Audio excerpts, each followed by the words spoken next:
Hey there, Cosmic Warriors, and welcome back. Welcome back to another video. Okay, so if you are new here, my name is Hannah. I am a Western Practical Astrologer. And if you are a returning viewer, if you're a returning subscriber, welcome back. Hope you are doing well. I'm so excited to present this Libra archetype video to you today. We only have a couple of days left of Libra season. So this video is a little bit later than I would have liked, but just with scheduling and everything. But you know what? I think perfect timing, really, because we have this Mercury Kasimi in the sign of Libra today. So that's been happening today. So I wonder what has been coming up for you?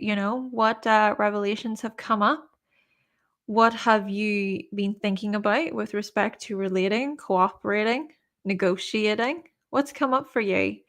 Thinking about how Libra acts as a mirror a lot of the times.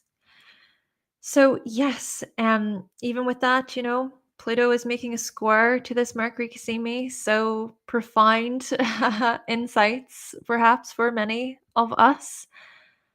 So yes, reflect. What has come up and how are you doing today? How are you all doing? Hello, I just want to say hello, Faria. You say you've got Libra in the 12th house. Alexander, hi, welcome back, Alexander. Rory, hello, welcome. So you're a Libra. Have you just celebrated your birthday then? If so, happy birthday to you. Catherine, hi. Oh my gosh, from Greece. Awesome. Hello. Um, and also hello. Is it? I'm so sorry for my mispronunciation. Um, El Eliel. Hiya. You say you're calling in or you're viewing from Turkey as well. Oh, how exciting! So yes, hello to you. How are you doing today? And also hello, Faria. Hi to you. I hope you are having a good day so far. And Carrie, hi, Carrie. You say you've got a Libra rising in Vedic astrology. Eliel, you say you have Libra in the second house, also the south node there.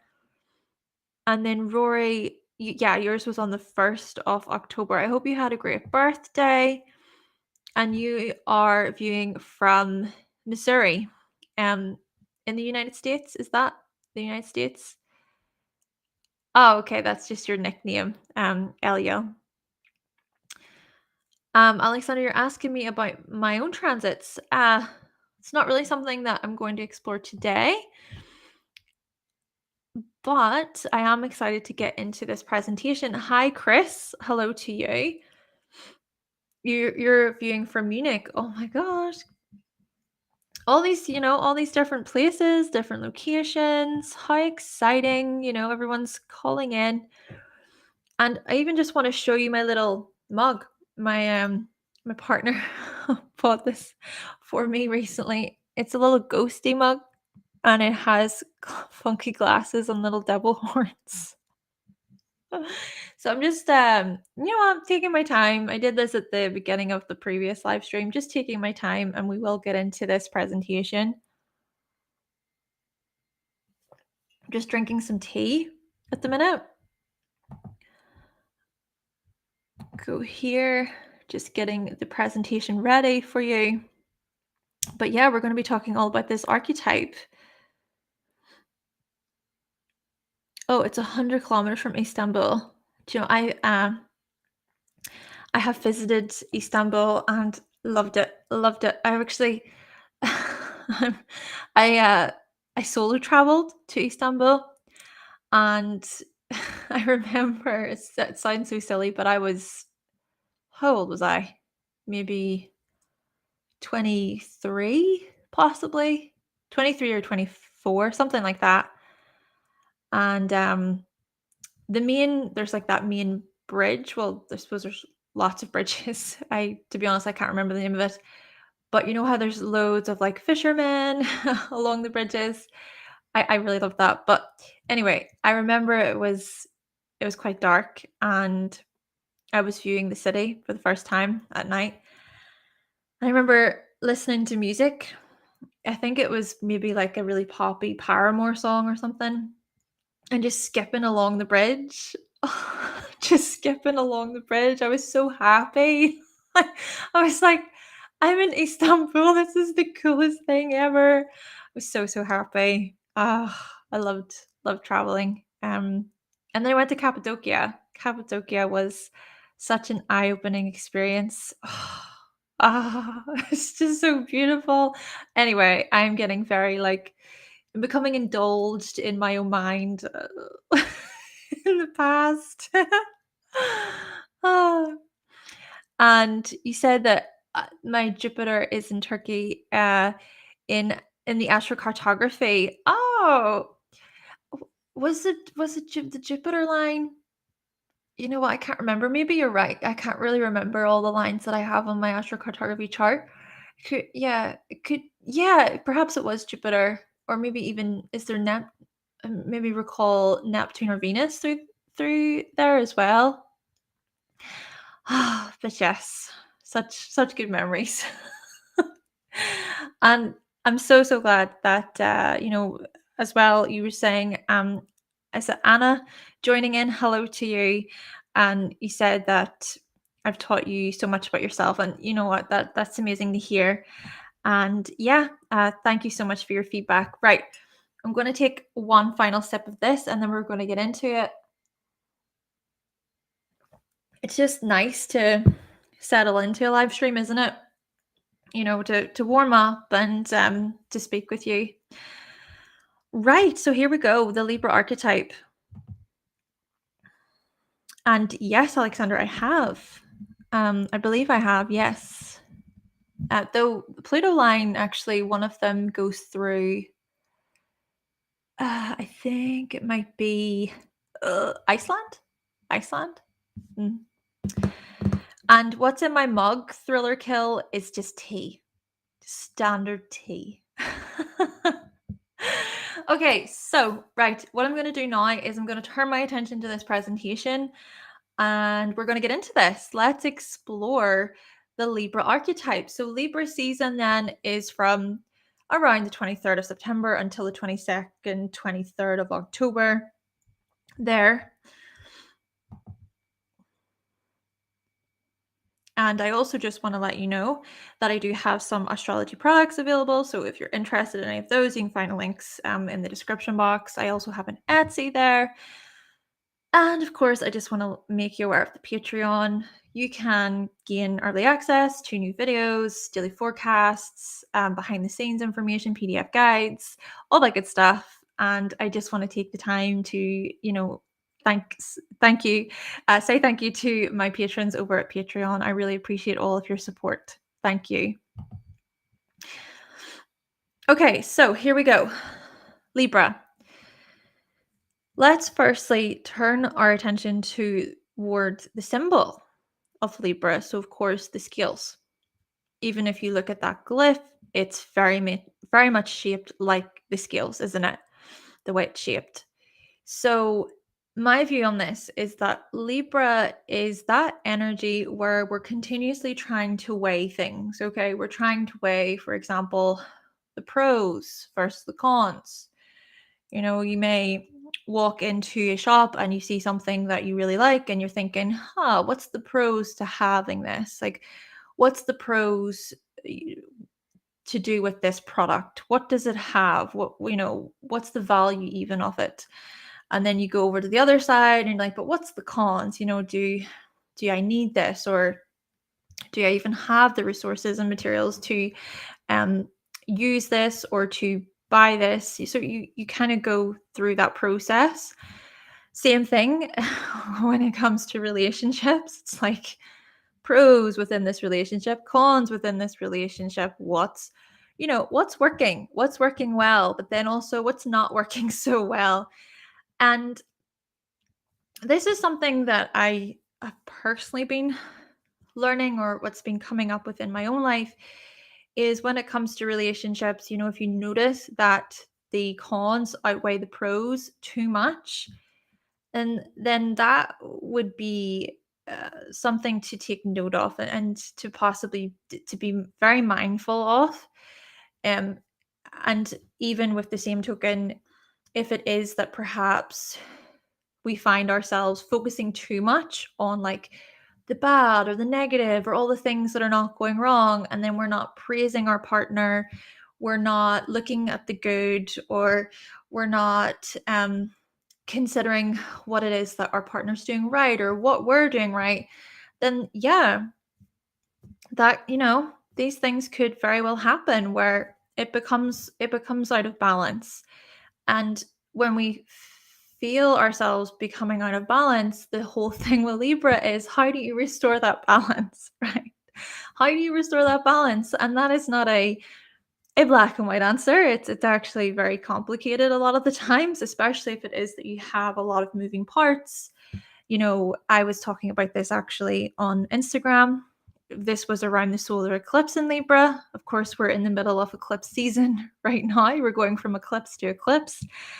And around the solar eclipse in Libra, I was basically talking about so what about people who, they have a job, they have a family, they want to make sure that they're looking after their health, so they want to make sure that they're eating well, or they want to make sure that they are getting in enough exercise throughout the week. Friendships as well, socializing, making time with friends. How do you balance all of those moving parts? That's not straightforward. That is not straightforward. And the way I also see this, the way I see Libra a lot of the times in my mind is spinning plates. To be honest, I can't remember the correct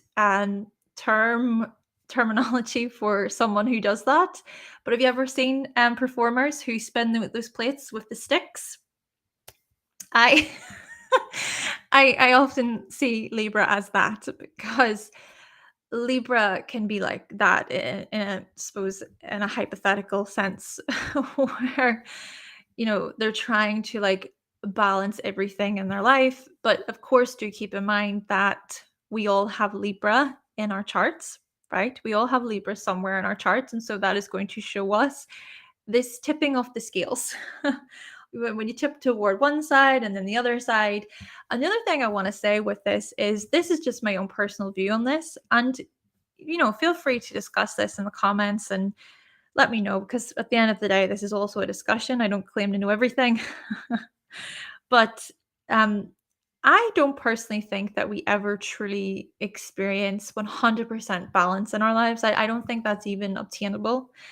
Um, yeah, I don't think that is possible, in that we can balance everything to the T in a way. So yes, basically all of this is to say that this is the symbol of Libra, and perhaps you can even reflect on this information, and consider the Libras in your life and how often they try to balance things. And the other thing about this too is, it's not just about balancing what is out there, right? Which often, to be fair, it can be looked at like that. But it's also about balancing what's within. Okay, balancing, for example, your mind versus your heart. This is very much Libra. I even think about um I think about the goddess. It's a goddess Mat from Egypt. So the goddess Mat kept everything in balance, basically. And the thing about this is that what goddess Mat did was, there would be that balancing of a person's heart versus Mat's feather of truth. And so if someone was, basically this would be whenever they would die, and they would look to enter the underworld, or afterlife, sorry, to go into the afterlife. So if that person's heart balanced with Matt's feather, they could continue their journey to the afterlife. But if not, then they would go to the underworld. And I'm pretty sure they were fed to like the crocodile god. I can't remember the name. But yeah, that is this the story behind that. Of course, there's perhaps corrections that can be made there, but that's the whole thing. This is this is very symbolic to Libra. And even just to go back to what I was saying there in terms of, I think that we can't necessarily have like balance 100% of the time, or even achieve balance fully.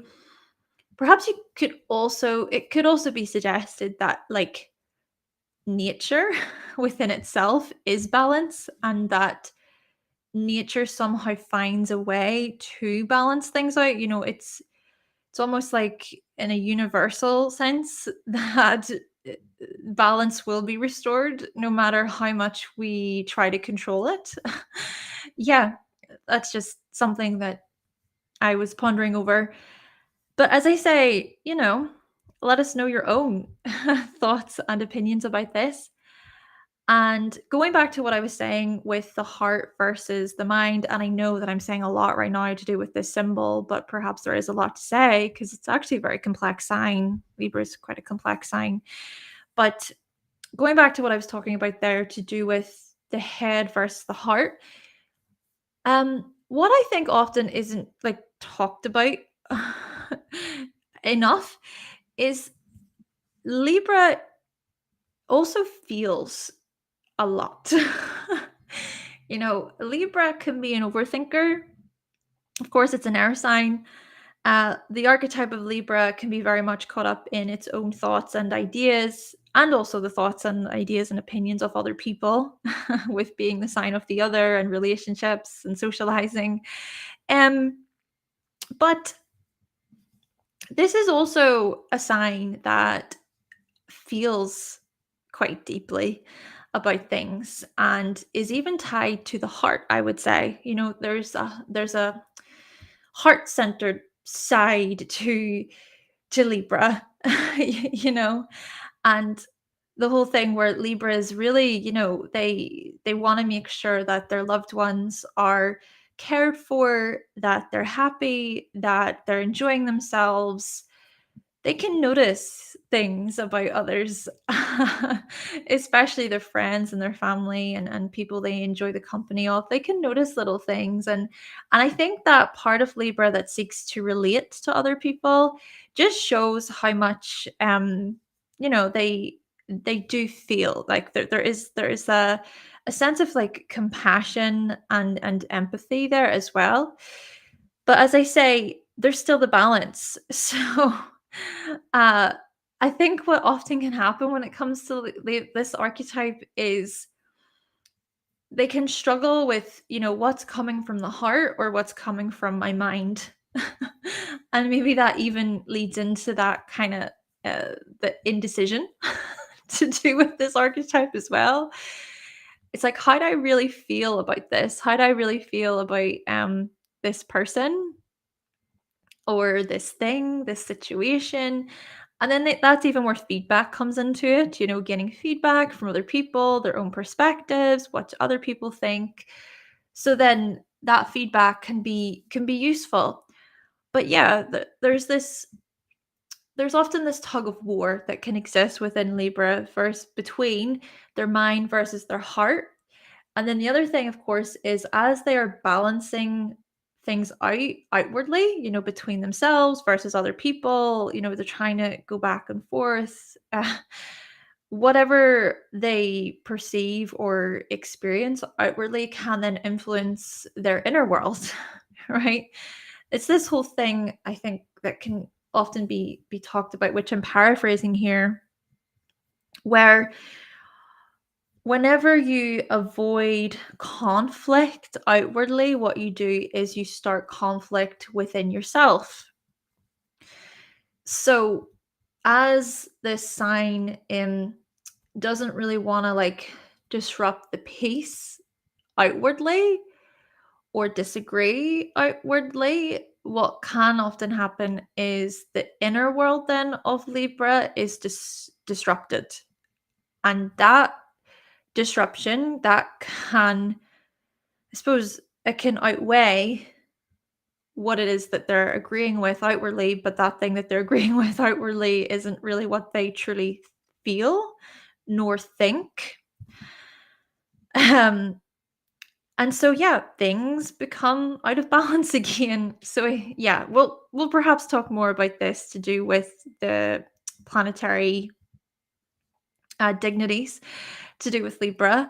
But I just wanted to mention these things. I just wanted to talk about the scales and this whole side to Libra. Well, a big part of what Libra represents is balance.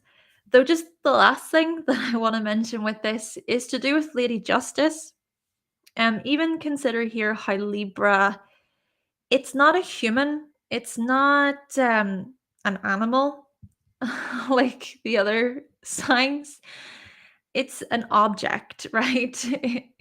It's an object. And I think what this points toward, first and foremost, is the impartial attitude of Libra. The impartial attitude where I'm not going to pick sides here. Like I'm really going to consider and weigh out what is being said in this situation, which can be, of course, can be so useful. But then again, of course, there can even be the side to Libra that is like indifferent, and it can come across as like unfeeling.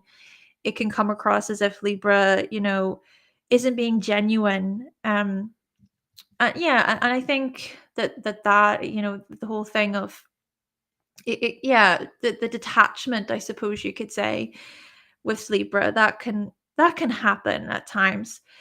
But as I say with Lady Justice is the one who, so Lady Justice is blindfolded and she holds the sword of truth and she holds the scales.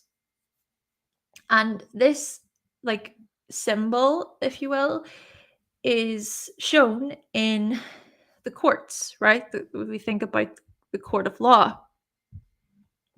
And so what we get from this is that Libra is also this archetype of justice, okay, of fairness, and looking at even equal treatment. We think about Lady Justice, it's about fairness, it's about equal treatment under the law. If you consider things like, I'm absolutely going to destroy this as I talk about it, but I'm really trying my best. Just, you know, just go try my best to talk this through. But if you think about how, your rights are read to you whenever, for example, you get arrested, right? Your rights are going to be read to you. You're also going to get a fair trial, and there needs to be a trial about whatever it is that you've done. There needs to be a jury as well, and the jury, of course, the jury can't know who you are. They need to be impartial within it. There's a judge, of course. There is a judge who has authority of the court to make sure that, like, there's healthy kind of mediation and things are done fairly. And then, of course, you have the lawyers, the lawyer of the one who is being accused of something, and then the lawyer of the one who is the one accusing. No, hold on. Let's see. This is what I mean. This is what I mean. The one who's being accused of a crime, and then the one who is accusing that person of that crime. Yeah. So the defendant and is it the defendant and the pleadant? Is that the correct terminology? I was doing so well up until that point. I was doing so well.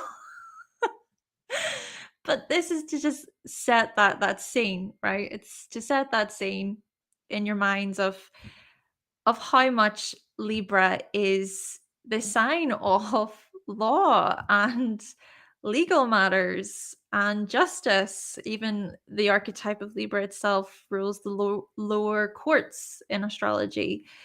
Now, of course, with that being said, that doesn't mean that in practical terms that things are fair, right? You get shady lawyers who are just all about getting money, for example. You can get shady judges as well who are part of like a bigger a bigger group of people who have their own agenda, right? Okay. And yeah, y- yeah, you get my point, hopefully. Just because this legal system is set up that way, it doesn't mean that it's fair. But still, Libra is that sign of fairness. It relates to fairness. Right, so let's move on and let's talk about the element then. So the element of Libra is air. Okay, so it's very much this social sign, it's a mental sign. Libras like to be sort of mentally stimulated by new ideas. And the other thing is, we'll jump straight over to this, the cardinal, because we want to connect them together. But Libra is also a cardinal sign. So this means that they are initiators, they're leaders. Libras are the ones who often initiate plans, initiate ideas, but there is still these subtle movements. Okay, it's not about being super like direct as like an Aries, which is the opposite sign of Libra. It's it's more about being subtle. Um, Electric, you said defendant and the plaintiff. Oh, the plaintiff. Thank you. I don't think I said the word correctly the first time. Thank you so much for clarifying that. But so yes, as I say, cardinal air sign, it's a cardinal air sign, and so the approach, the strategy is going to be more subtle. And it's also about considering other people. Okay, we even move over to the other side of this where Libra rules the seventh house, which we're going to talk more about in a moment. And the seventh house is the house tied to relationships, the other. And then Libra, the planet that rules Libra, is Venus. And so with that Venus quality, that Venus quality combined with cardinal air, it is very much about, okay, other people are a part of this, and how can we all talk about our own perspectives. Libra isn't just willing to listen to both sides. Libra is willing to listen to all sides. It just depends on who is in the relationship, who is involved. But I also want to say with this, it's cardinal. This is a leader. Libras can be leaders. And Libras are great at directing others in a way where they feel valued, they feel seen, they feel, like they're really appreciated too.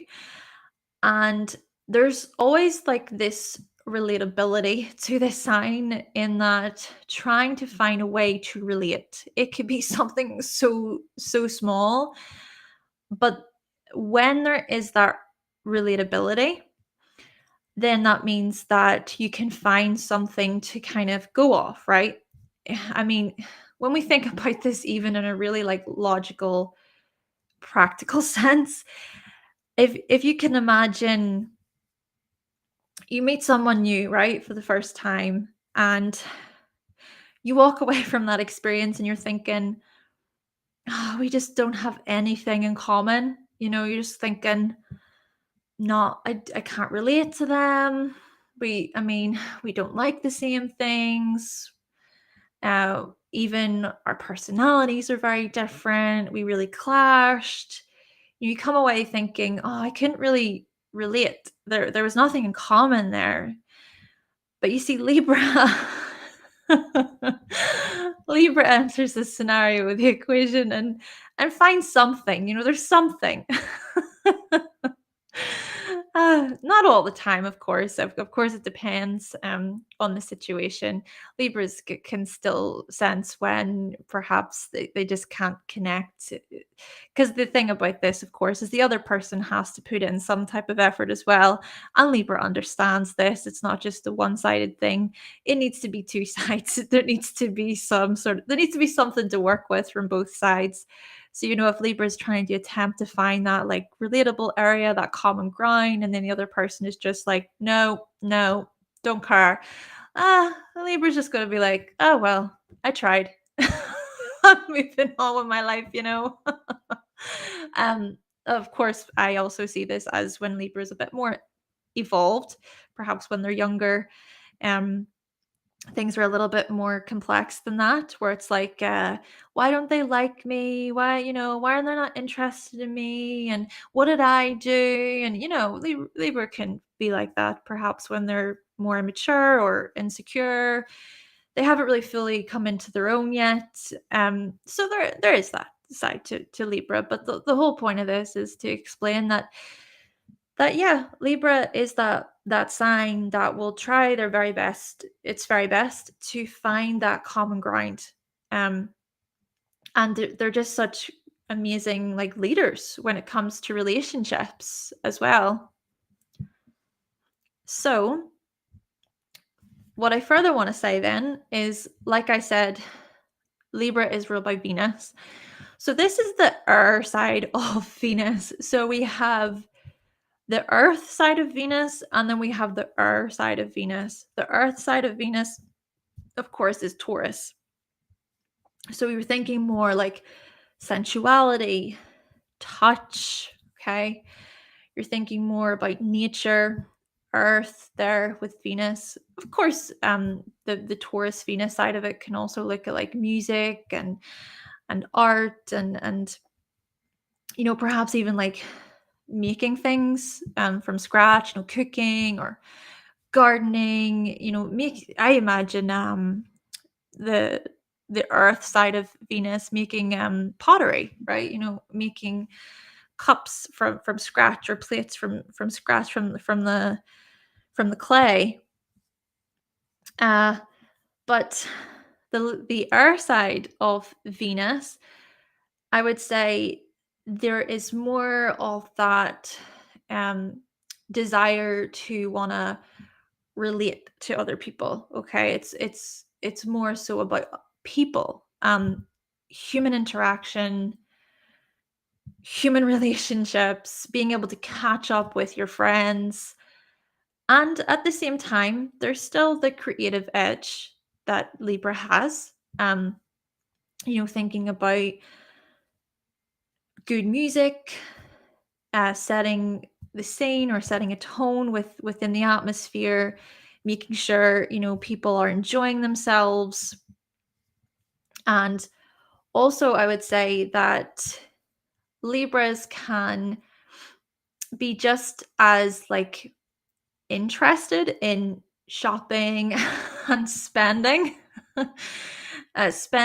their money, their earnings on items that look really pleasing to the naked eye.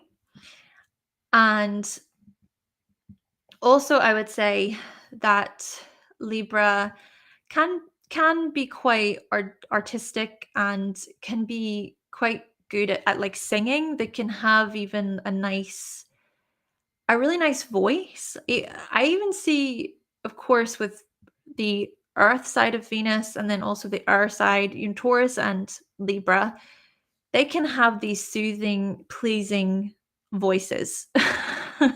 Their voices can be very comforting. But yeah, as I say, the air side of Venus, I see it as more so about the being able to relate there, whilst at the same time looking more at the aesthetics. I would also argue that Taurus can also be concerned about aesthetics.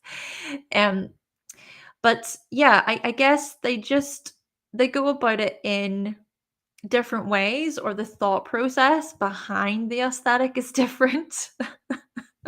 you know? Yeah. The thought process can be different. Okay. And also writing, I guess, with the earth side of Venus, thinking about writing, poetry. Libras can be so poetic. Honestly, the way they can articulate themselves, it can be rather beautiful. Right, so let's move on to the last section of this particular slide and let's explore the body parts tied to this archetype. So Libra rules the kidneys, the bladder, and the buttocks. There's some debates about the buttocks. Some would say that Sagittarius rules the buttocks, which I can see. I can see that. But I have also seen certain sources that suggest Libra rules the buttocks. But you know what? I'm going to explain some information about this. And this information is taken from online. I just want to say I know nothing about body parts or their functions, so I really have had to look up these just to explore. So let's firstly think about the buttocks, and this is this is what I learned. So if you just give me a moment, and I will just briefly say. So the buttocks, we think about the glutes, okay? Gluteus maximus, is that the proper the proper terminology? Gluteus maximus. Okay. So the buttocks is said to stabilize the hips and to help us balance. How interesting that it's your derriere, it's your butt that helps you balance, right? So you can kind of see then these correlations between Libra and the derriere. That makes sense if you were to look at it through this perspective of balance, and we've talked about balance, quite fitting. And then if we look here, I want to explore bladder. So the bladder functions as a reservoir and um, as an active organ for urine. Okay. Yeah, your bladder basically, well, yeah, people say, oh, my bladder, it's so weak, or there's issues there. It's because you need to pee, you need to let that out, right? So yeah, you look at urine then, and the functions there. And then I further wanted to look at like the urinary system here, and something about the urinary system is it can work it can help maintain water. And oh, sorry, hold on a moment, I need to read over. As I say, I don't know very much, but I'm trying to just get this information. Okay, here we go. Yes. So, going back to this, urine maintains water balance. It helps maintain water balance. So, again, we're noticing here this balancing part. So, it adjusts blood volume and blood pressure as well. The the system alters water retention and thirst, so slowly change blood volume and to keep blood pressure in a normal range. That's so interesting to think about, and that's a new thing that I just learned as well about the bladder. So very interesting. And then kidneys. Kidneys remove waste products from the blood and produce urine. So the bladder and kidneys, they go together, right? And to think that the blood comes into this, and that balance comes into this, and that kidneys remove waste products. So yeah, I find that so fascinating. And yeah, the thing is with, I just want to say there, with the lower back, could also be looked at as, yeah, helping us balance. So, yeah, very, very interesting. I love exploring the body parts. So cool. Okay, let's now move on to the seventh house. So, as I say, Libra rules the seventh house in astrology, and I have I have inserted or listed a lot of qualities to do with the seventh house. So, the seventh house looks at the shadow, so our unconscious, our shadow selves. The seventh house is largely about the far removed parts of ourselves, like what was rejected or what was denied or what wasn't really encouraged, so to speak, whenever we were younger. It's the ascendant that's the first house that's more so encouraged. You think about the ascendant and it's tied to your identity, it's tied to your earliest years on this planet. When you're just a little baby, you've just come out of the womb and you're like, hey world, this is the first house. And planets near the ascendant can actually tell you how you were born. Like I have Jupiter conjunct my ascendant, and my birth, there were many health implications, but I was blessed, so to speak. Well, I literally was prayed for. So that's very Jupiter, isn't it? Uh, but then, you could be someone who has Chiron conjunct the ascendant, and perhaps there was major issues there whenever you were born. But again, it depends. I think it depends on the sign there as well. But yes, the first house, it can look at our earliest years and what we came to identify with. And I would even argue in very unconscious ways, because when you're a baby, you don't know anything. You're not aware, right? You're not like conscious of your environment or like conscious that you are human, or you can't speak, you can't walk. Like you are this innocent, helpless helpless baby who needs to be cared for and nurtured and loved and fed. And it's adults that need to do that for you. But that first house, then it's almost like the first house is sort of ingrained into us, or like imprinted, or it's reinforced. This isn't to say that the first house is like totally uh it's not that it's not us or anything. I think that it still looks at our identity and our life path there, but it's not the bigger picture. It's not the complete image of who we are. It is possible to identify too much with the ascendant, of course. But anyway, the whole point of this is the seventh house then looks at what wasn't really encouraged. And then the thing about this is that what tends to happen is we enter into relationships, and it's our partners, it's our friends that seem to reflect these denied, these hidden parts of the self.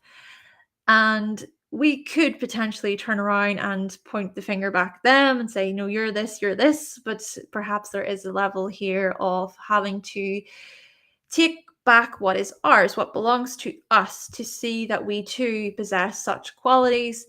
Even looking at how everyone acts as a mirror, the people you attract, they mirror you in some way, but perhaps you're not aware of that.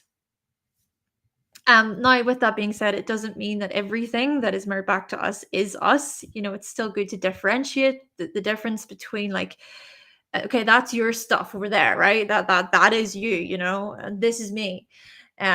So yeah, I also think that it's good to have that separation too. And the other thing, of course, is the seventh house can look at the types of people we attract or the types of things that we like in other people. You could be attracted to someone who is, let's say, for example, you have Virgo in the seventh house, and you're attracted to partners who are quite organized and who are hygienic. They do a lot of cleaning and things like this. And then you really like those things, you admire those qualities. But then this is also about recognizing these qualities within yourself, and it could even reverse in a way where you're actually the one who's doing most of the cleaning up, or things fall on you most of the time, and maybe you don't even realize it. But yeah, the seventh house in this way, it's tied to mirroring, projections as well, reflections, relationships, excuse me. And you know what? The other thing I want to say with this is an idea that came to me a wee while ago. But so, yes, the seventh house can look at the types of people we like literally marry. Okay, there is that. But I also think, what if the seventh house also is about the type of wedding we have? Right? I don't know. I feel like that would show up in the seventh house. You know, what type of wedding would you have? Are you someone who wants like a big, big wedding? Are you someone who wants more of a low-key wedding? Are you someone who just you get married abroad with your partner and you don't tell anybody about it, and then you come home and you surprise everyone?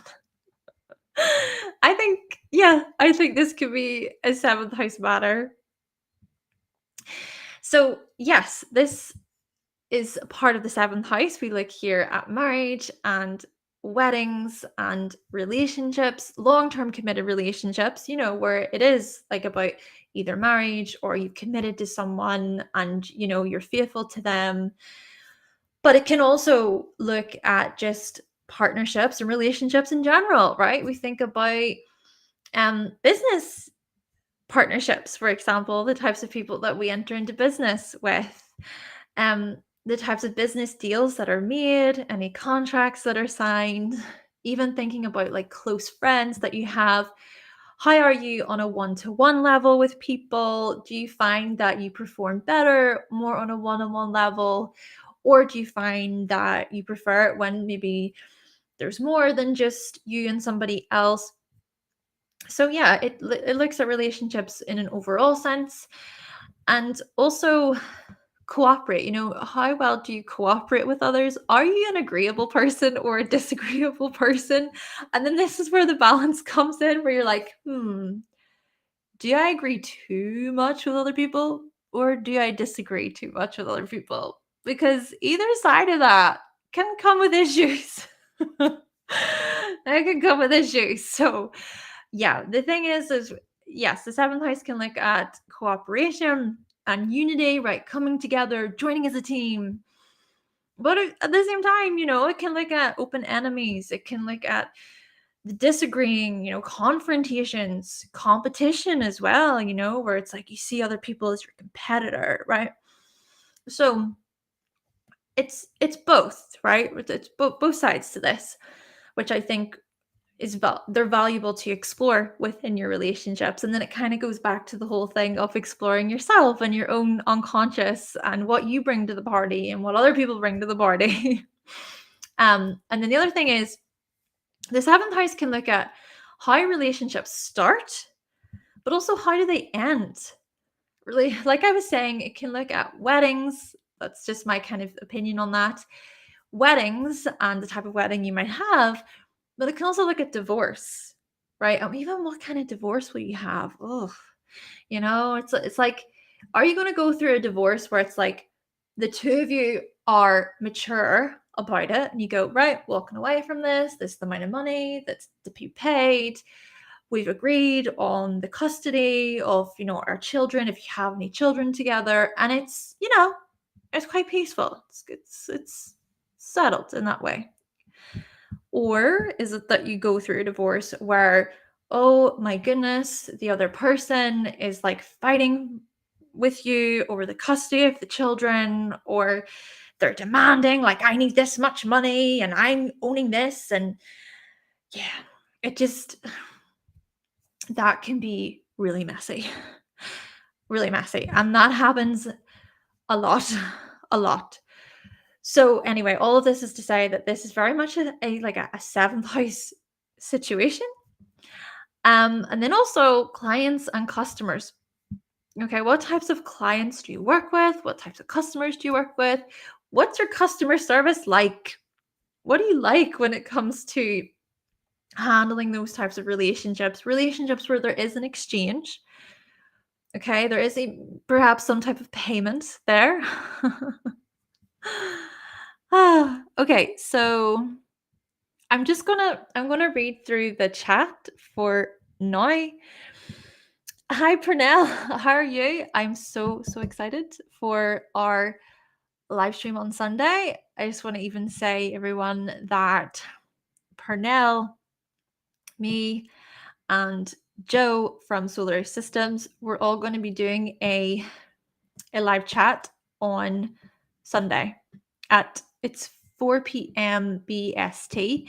We're going to be talking all about having Aries moons, like looking at the evolution of the Aries moon.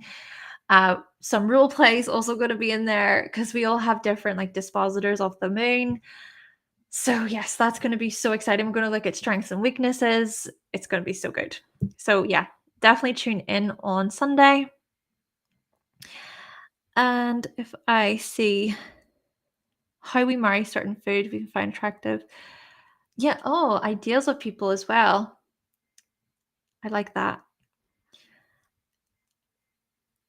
Their marriage to personal values as well, not just the interesting. Yeah, it's like your attitudes towards marriage. Yeah, of course, because you may not want to get married at all. Hmm. I think I've seen that a lot for people who have Uranus in the seventh house. You know, they're not so traditional in that way. But yeah, definitely our attitudes toward weddings and marriage there.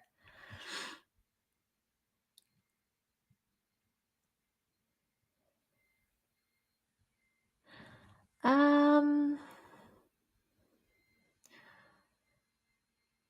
apply to Libra rising as well. So this is looking at the Libra archetype in an overall sense. And yes, Saturn is exalted in Libra. Plates always course correcting for course correcting, can't go completely perfectly straight. Correcting to direct the path forward. Oh, I really like that perspective. Yeah, that's a really beautiful way to put it. Thank you for sharing that, Open Sky. Yes, it is. It's masculine. It's a masculine sign. Uh-huh. Uh-huh. It is. Yeah.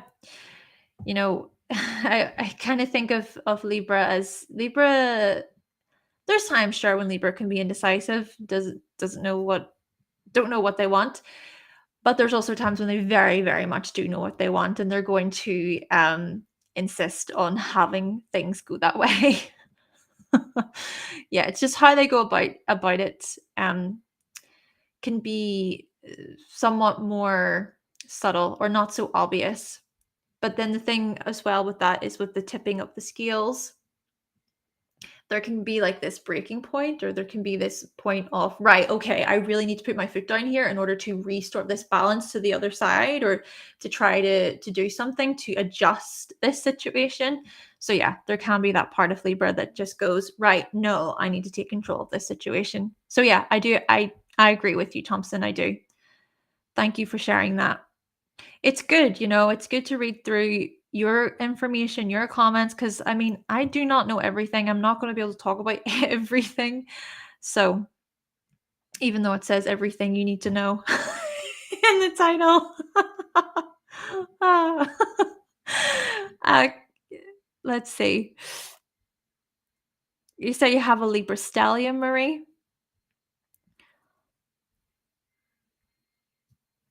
Thriller kill, you say about appearances. Yeah, there can be that part of Libra that's very much about appearances.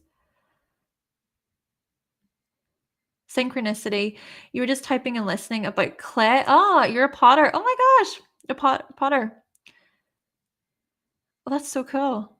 Oh, that's so talented to me. The fact that you can do that. I don't think I've ever made anything from scratch like that. I think that's so admirable.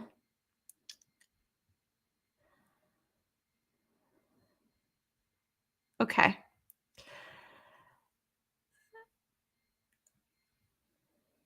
Interesting about how planet of love, but actually the conditions of Venus are extremely harsh and hostile, even survive seconds out there. Well, Alexander, yes, there can be that side to Venus. Um, I think about Aphrodite, for example, the mythology of Aphrodite, where Aphrodite did not want anybody else like being more beautiful than her. Perhaps we're leaning more toward the qualities of Libra, but yeah, it's interesting. It's like needing to be the fairest of them all. There's that whole thing that can come into play with Libra too. Perhaps looking more so at the shadow or the dark side of Libra. Oh, I would love to do like a full series about the dark side of the signs. That would be so fun. Be so enjoyable just to talk about the dark sides. Perhaps some other time, though I do have sort of an idea of how I would go about doing that. But anyway, yes, right. Let's move on. Thank you so much for your feedback. Thank you for your comments. Okay, so let's look here at the day of the week that Libra rules, and that is a Friday. Gotta get down on Friday. Yeah, what's that song? Sorry, that just came to my mind. Was it Rebecca Black? Friday. Anyway, so yeah, today is Friday. So yeah, it's the start of the weekend. It's a social, there's a social aspect to this day. There's a social mood in the air. And the thing about this is a lot of people, I would even suggest the majority of people where I'm from, they work that lifestyle where it's like, right, Monday to Friday, work, and then it's the weekend, and you have that like Friday feeling, and then you have the weekend to enjoy. So yes, live. Today's your birthday. Oh, happy birthday! Everybody say happy birthday to live life. Sorry, live life. Sorry, I got so excited there. Live life. Happy birthday! I hope you have the best day. Yay! Awesome. Okay. So yes, Friday, and then also, so Venus is home in Libra because Venus rules Libra. So whenever Venus is in the sign of Libra, it is said to be quite comfortable. Okay? It's said to be quite comfortable there. And I can sort of see this, I can see how if you have Venus in Libra, perhaps you are someone who, you're quite skilled, like you're gifted at relating to other people. And what I also get from this energy is whenever you do something for someone, okay, a favor, for example, perhaps they're more willing to return the favor. So I think that can be quite a useful quality, even from the other side of it. When someone does you a favor and you have that awareness about you to go, you know what? They got me a coffee the other day. That's really nice of them. You know what? I'm gonna buy them a coffee today. And so it's I think that can look at that nice sort of give and take. Of course, with this, there can be a whole other, many other layers that could come into it. And it's perhaps not about doing someone a favor so that they will do it in return. You know what I mean? It's not about, oh, well, I'm going to scratch your back, so you have to scratch my back now, that kind of thing. Whenever we look at Venus and Libra, I think the give and take is just a lot more, it's more pleasant, I would say. I don't really see it as having like a hidden agenda, this type of thing. I think it's just more about, I want to give this to you, or I want to show my appreciation towards you because I want to. Venus and Libras can also be super complimentary in that, they're willing to like compliment you, or they're willing to tell you like, I really like that, or that looks really nice on you. Of course, they also love that in return, right? It's like, oh, and that's okay, right? That's I think that can be healthy as well, to have that validation from other people. And so when this Venus and Libra energy is somewhat more balanced and healthy, healthy perhaps is a better word here. I think that this can create a person who is just, as I say, just so gifted at relating, also so artistic. Like people with Venus and Libra, their style, the way they dress, the way they do their hair, my accent. Um, but yeah, the way they do their hair, the way they even design things, they'll even like take good care of themselves as well. Even just thinking about their home and what it looks like and the colors and the patterns and the different ways in which they match things. Like this Venus sign can be so good at matching, but matching in a way where it seems like balanced. It's not where where things can be too matchy. You know when you can you know there can be times when uh you know people can dress where it's like I need to have so I've done this, by the way. Just want to say this. Like I'm drawing from my own experience, so I'm not like attacking anyone right now. But it's like, oh, I want the denim jacket, I want the denim jeans. Everything's just it's too like uniform. It's too matchy. That way. Um, but I think Venus and Libra is good at being matchy, but not too much. It's not over the top matchy, right? By the way, if you can hear banging in the background, I think it's fireworks. I'm pretty sure it's fireworks going on outside because we're coming up, right? Halloween. So I do apologize about that. But yeah, all of this is to say is that there's just such a style of beauty to Venus and Libra. They may have really good fashion sense. Their homes may look really beautiful, decorated so nicely. And then there is that charm and that wit. Charming, witty. Love it. Okay, so Mars then. Mars is said to be in detriment whenever it is in Libra. So we got to think about what Mars represents. So Mars is this planet that's more about being direct with other people. It can also be a planet that's, well, I would argue quite confrontational. Mars is just like, I have an issue with you. Let's talk about it. It's more about I'm going to challenge you, or I disagree. Like I disagree with that. And that doesn't have to be a serious thing. It doesn't. But I think the thing about Mars in Libra is that that can be quite confronting to Mars and Libra people. It's like, that, you're being very direct there about what you don't like, or, oh, you're saying you hate something. That's a very strong word. Oh, it's very, very strong. But of course, with that is that disagreement from the other person, it's not necessarily like a bad thing. It's just their way of expressing their disinterest or their annoyance towards something. Of course, it can get out of hand. We've got to think about anger and aggression. Yes, it can get out of hand. But I think the Mars and Libra here, it can look at um viewing that type of behavior and feeling really uncomfortable with it.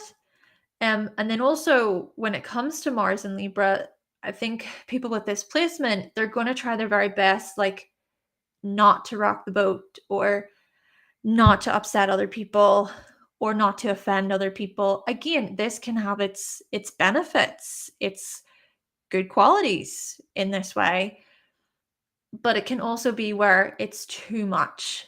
And it kind of goes back to that thing where I was saying, where whenever you avoid confrontation externally, you can start this sort of war, so to speak, within yourself.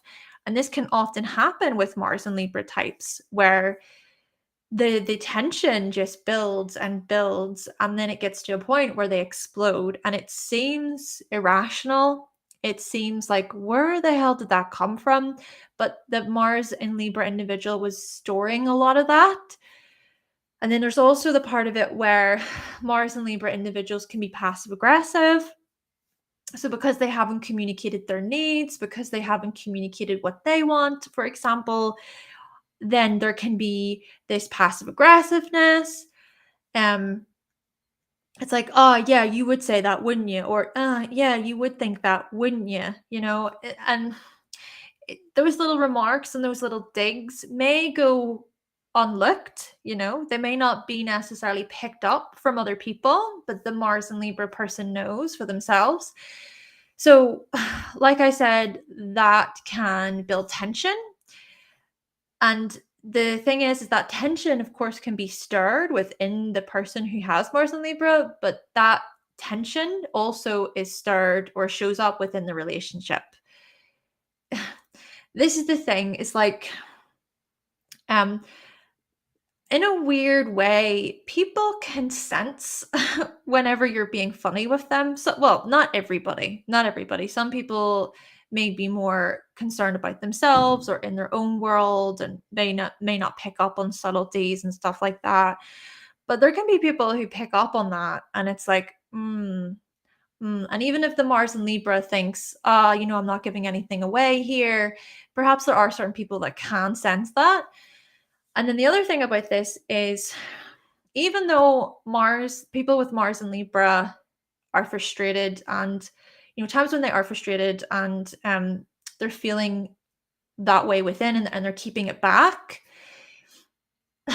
Mars and Libra can also go to others and start getting that anger out in different ways. So what could this look like? This could look like, for example, Mars and Libra being really angry with their friends, and then what they do is they go back to their partner and they're like, oh my goodness, like Shelley did this and Martin did this, and I can't believe they would do that, and da da da da da da da, just let out their anger basically. But I get, yes, venting can happen, right?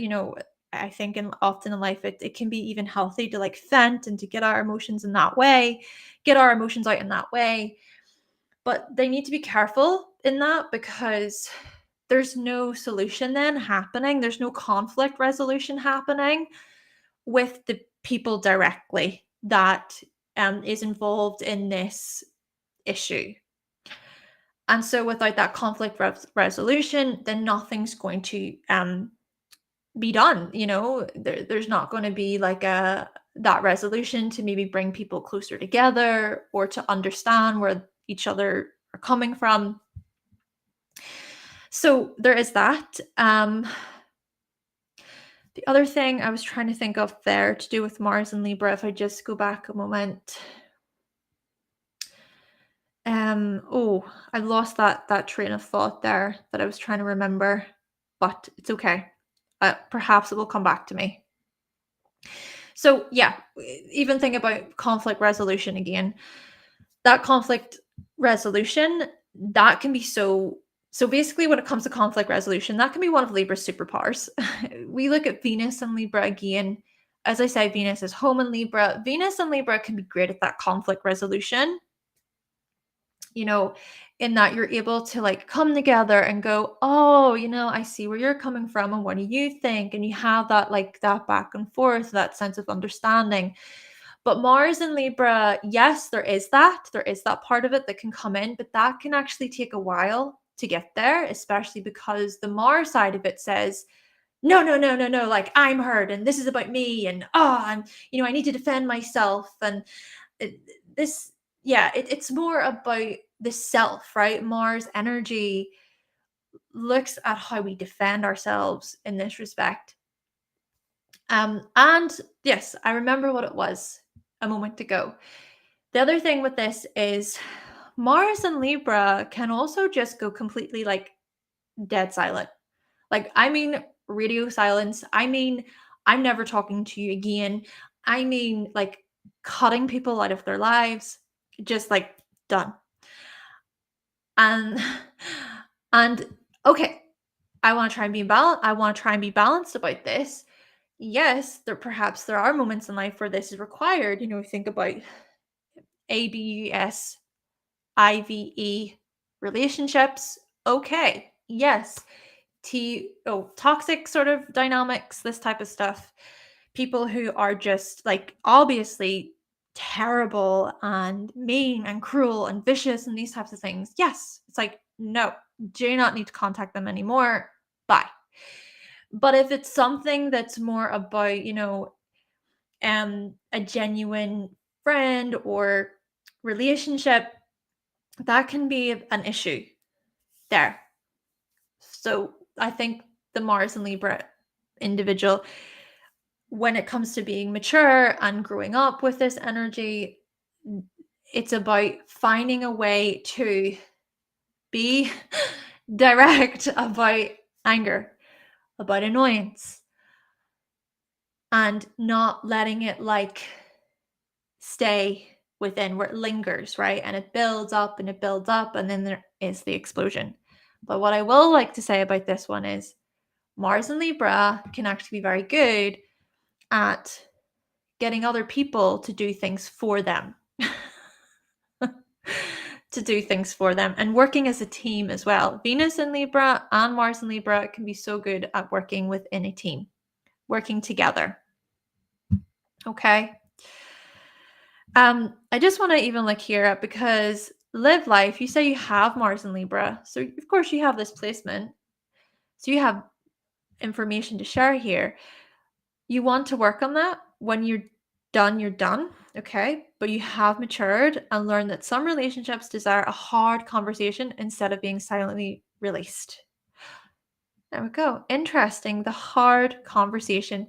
And I guess just to follow on from that, yeah, perhaps in this way, that hard conversation, it's not nice. It's not nice. It's not nice to think that, oh my goodness, we're arguing or we're disagreeing on this. And those are the emotions tied to that hard conversation may not be the most pleasant. That's the thing about the Libra archetype as well. It can look more at the ideals, right? The ideal relationship, the ideal life, the ideal way of how things should be. And then also not wanting to address those uncomfortable feelings, those uncomfortable emotions. You'd rather not like look at that stuff. And so I think Libra comes to learn how to address those emotions. And live life, you say it's uncomfortable. That's interesting. You know what? Thank you so much for sharing your experience about having Mars and Libra there. I'm learning from you as well. Okay. Palace Arcane, you said avoidance. Yeah, there can be that avoidance. So let's look at where Saturn is exalted. Saturn is actually exalted in the sign of Libra. And this is an interesting one to me because we think about Saturn. Like, let's break this down. So Saturn looks at longevity. Saturn looks at responsibility. Saturn looks at holding ourselves accountable for our actions. Saturn is very much this planet of karma, but Libra is also a sign of karma.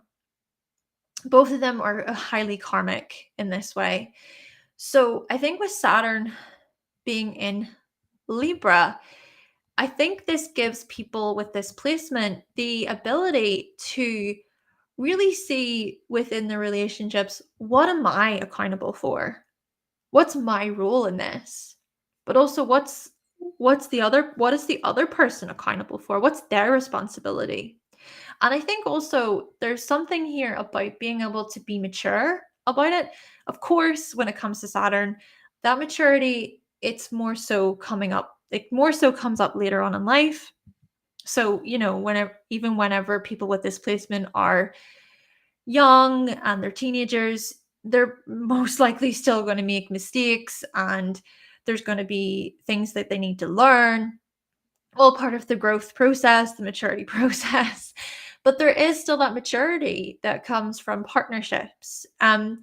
And I think Saturn in Libra is able to set those like healthy boundaries to be able to see like, this is my stuff and that's your stuff. But I can see how you relate to me and how I relate to you. But I can also see where we disagree. I can see where we agree. And also having the maturity to go like, what's the intention behind this? What are your intentions within this relationship? What do you want? What's the purpose of this relationship? That's so beneficial because if you think about it, if you know the purpose of a relationship, if you know about your intentions or what you want out of a relationship, you thought about that more clearly with greater deliberateness, is that the word? Then perhaps what can happen is you waste less time. You waste less time on like relationships that don't align with you, you know? Saturn in Libra is like, okay, this is what I want from relationships. What do you want? Okay, so you don't want to be at this part or this place in your in life. Okay, you don't align with me. Bye. Or like, okay, you do want the same things as me. Then we can work together here. Right? And that's of course not so black and white. That's also not so straightforward because of course we can all like so basically you can enter into a relationship and you think that you are aligned in terms of your values and what you want out of the relationship. That can change, right? That can change. It depends on many factors, especially, you know, we think about inflation today, cost of living, the way the world is. I mean, these are things to take into consideration. I would say too. It's good to be practical, I suppose you could say.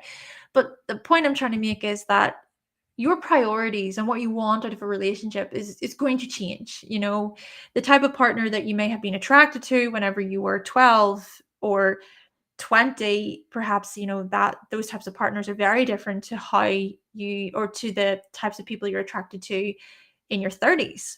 You know, I'm myself, like I'm 31. I have Venus in Capricorn, and I would say that it's not the same. It's not the same, but it's similar. It's a similar energy to have Venus in Capricorn, I think. And I would say, yeah, definitely in being 31, my priorities have certainly changed, being the age that I am in comparison to, you know, when I was 16, 18 years old. But yeah, I think essentially there is maturity there when it comes to Saturn in Libra. And even looking here, I just don't want to focus only on relationships in terms of romance and committed partnerships, but let's even think about business. You know, Saturn and Libra types are going to be quite rational and level-headed, I would say, when it comes to business. They're going to think about the long haul, they're going to be thinking about their security, and they're also going to be smart enough, you know, just it's like, I probably don't want to be locked into this contract for the next 10 years. Mm-mm. Or, yeah, I do. I think that this contract is going to be so fruitful. It's going to be rewarding. So there is that side to Saturn and Libra. Lastly, let's explore where the sun is in its fall. Okay. And that, of course, the sun is in its fall in Libra. This one it's an interesting one because, of course, with the sun being in its fall, it can suggest that the qualities of the sun are quite diminished or a lot more challenging in comparison, especially to where the sun is exalted. You know, the sun is exalted in Aries. Even if we were to think about it through this angle of the sun being exalted in Aries, where it's like Aries sun people are more willing to kind of go, yep, this is me, you know, this what I like, this what I want. I'm going to be direct in this situation. You don't have to like, you don't have to guess when it comes to Aries suns. You don't really have to guess. It's almost like this thing with Aries suns where what you see is what you get. What you see is what you get. Okay. And I also look at it as there's a part to the Aries sun that, yes, okay, sure. Underneath, they can actually be quite sensitive to the feedback they receive from others. But there's a part to the Aries suns where they perhaps recognize that, yeah, not everybody likes me or agrees with me, but I'm still going to be me, you know? I'm still going to say the thing, or um, I'm still going to come across in this way. It's like I don't have to change who I am in order to like fit other people's expectations. This type of attitude. There's more to that, of course, to explore, and it's not so straightforward or black and white. But all of this is to say is we want to compare that then to the sun in Libra. Well, the sun in Libra I actually see sun in Libras, especially when they're younger, they're easily influenced by other people. Okay, so I think in this way, it's important for people, with sun in Libra to strongly consider, who they associate themselves with, especially thinking about other kids in school, for example. The sun in Libra can have the tendency of mirroring whoever they are around, or sort of taking on certain characteristics or traits from those that they associate themselves with. Now, with that being said, as humans, we can all be like this. I think that that is a natural thing. It's natural to want to like relate. It's natural to want to be included, this type of stuff. But the sun in Libra energy, I think it's more so looking here at how they can learn to is it individuate? That's probably not the way to basically form their own identity, okay? To basically be their own individuals, right? This whole thing of you're an individual, be an individual. This is what the sun in Libra comes to learn, okay? And the other thing I just want to say with this is it's also other people that help Libra get to that point. So yeah, it's interesting to think about that, because just when we explore detriment and fall, it's not super, you know, negative. Can also come with its benefits. So yeah, all of this is to say, when the sun is in Libra, these individuals can still sort of use other people as a way to reflect, to kind of go, oh, bounce ideas off them. So what do you think about this? And then that can help them kind of go, oh, so you think this? Oh, well, I think this. And then there's this sort of back and forth. And then they can sort of formulate their own thoughts and their own identity based on what is being presented to them. So that can be useful. Um, and then also, I think the sun and Libra energy, there's the whole thing of perhaps them leaning too much toward others, and them taking the lead, or them deciding what to do. And so I think Sun and Libra is similar to Mars and Libra, I would say. Sun and Mars are quite, like, I would say, leadership orientated planets. So yeah, there is something here about that Sun and Libra personality, that person, being able to go, hey, you know what? Actually, I am going to take a moment for me. I am going to practice some self-care today. Actually, you know what? I turned off my phone for the night because I needed time to myself. I decided to delete my social media for a while because I just didn't want all of that information. I just needed to cleanse a little bit there, like have a bit of a social media detox, just to put themselves first every once in a while, right? So, yeah, let's now move on to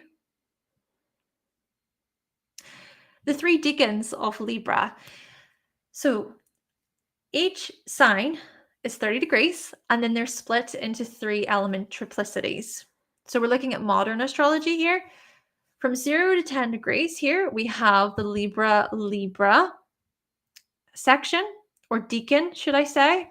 So if you were born between the 23rd of September and the 2nd of October, you would then be this Libra individual, or you would have the sun in this Libra decan. I also want you to keep in mind other planets.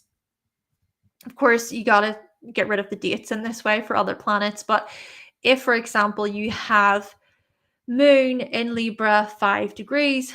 This means that your moon is Libra, Libra. It would be within that decan. Then we move over to from 10 to 20 degrees. So if you were born between the 3rd of October to the 12th of October, so your sun being in Libra, this means that you would have this Libra Aquarius combination in your chart. Now, I also want to mention with this that Libra is still going to be more dominant in this scenario, in these. Okay, Libra is going to be more dominant. And then similar situation, if, for example, you have Saturn in Libra at 17 degrees, then it would be this Saturn of Libra Aquarius. Then lastly, I'm sorry, just one more thing. Do make sure to locate Saturn in the chart there too. And of course, Venus, the ruler of Libra. But yeah, I just wanted to say that.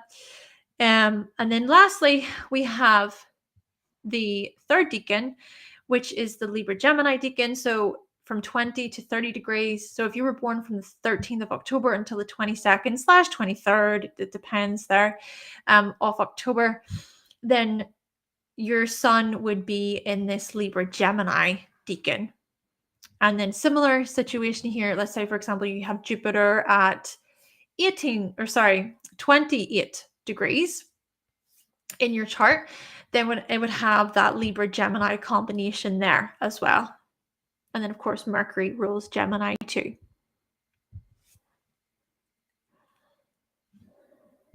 Okay.